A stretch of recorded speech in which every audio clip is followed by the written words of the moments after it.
उत्तर प्रदेश में बहुजन समाज पार्टी एक एक करके अपने लोकसभा प्रभारियों की घोषणा करती जा रही है।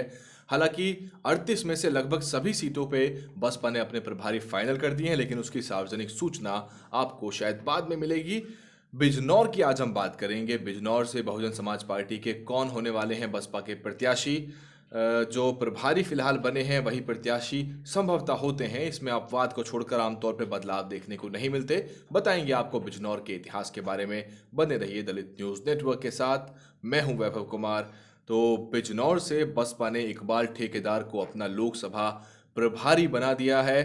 बिजनौर की सीट में काफ़ी एक तरह से देखा जाए तो हाँ, थोड़ी समस्याएं नज़र आ रही थी। प्रदर्शन धरने भी हुए थे। जो रुचिवीर हैं उनका निष्कासन भी हो गया था। बिजनौर की सीट के बारे में बात करते हैं। पश्चिम उत्तर प्रदेश की बड़ी महत्वपूर्ण सीट मानी जाती है। ये सीट मुस्लिम बाहुल्य है। यहाँ पर बड़ी संख्या में मुसलमान वोटर है और इसीलिए ये सीट महत्वपूर्ण भी है और सपा बसपा गठबंधन के तहत बसपा को ये सीट मिली है।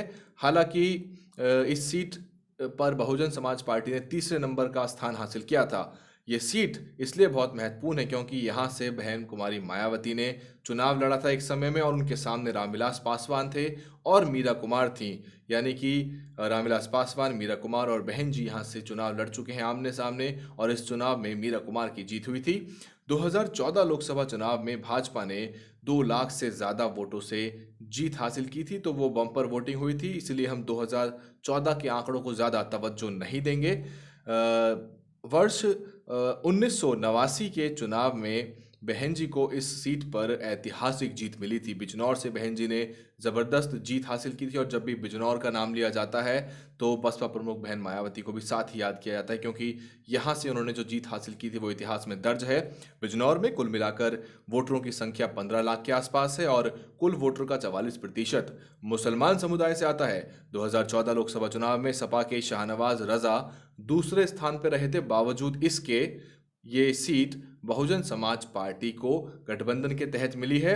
इसी चुनाव में बसपा के प्रत्याशी मलूक नागर तीसरे स्थान पर रहे थे और इस बार बहन जी ने मलूक नागर को अमरोहा की लोकसभा सीट का प्रभारी बनाया है। वहां से वो प्रत्याशी होंगे और बहुत ही महत्वपूर्ण सीट इसलिए भी है क्योंकि पश्चिम उत्तर प्रदेश के अंदर सपा बसपा गठबंधन पहले अच्छा कर चुका है। अगर आप देखें तो कैराना में वहाँ से इस गठबंधन ने अच्छा किया और पटकनी देते हुए योगी राज में भाजपा सरकार के दौरान ही कैराना की सीट को निकाला।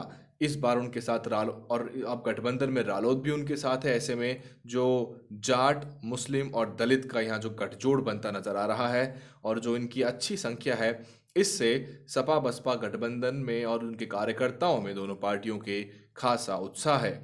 बसपा प्रत्याशी के पक्ष में नजर आ रहा है जातीय समीकरण और चुनाव में इसका सीधा फायदा मिलने की इस बार संभावना है। आप देख रहे थे दलित न्यूज़ नेटवर्क। यदि पहली बार चैनल को देख रहे हैं तो आप नीचे लाल रंग का सब्सक्राइब बटन दबाएं और हमको कमेंट करके बताएं कि बिजनौर का कैसा माहौल है। यदि आप बिजनौर से हैं और उत्तर प्रदेश में अगर आप कहीं से हैं या देश में कहीं से हैं तो बताइए वहाँ पे किस तरह की तैयारियां चल रही हैं बहुजन समाज से संबंधित पार्टियों की, मसलन आरजेडी, सपा, बसपा और जो बाकी पार्टियां हैं बाकी राज्यों में। कमेंट करें, आपकी कमेंट का हमें इंतज़ार रहता है।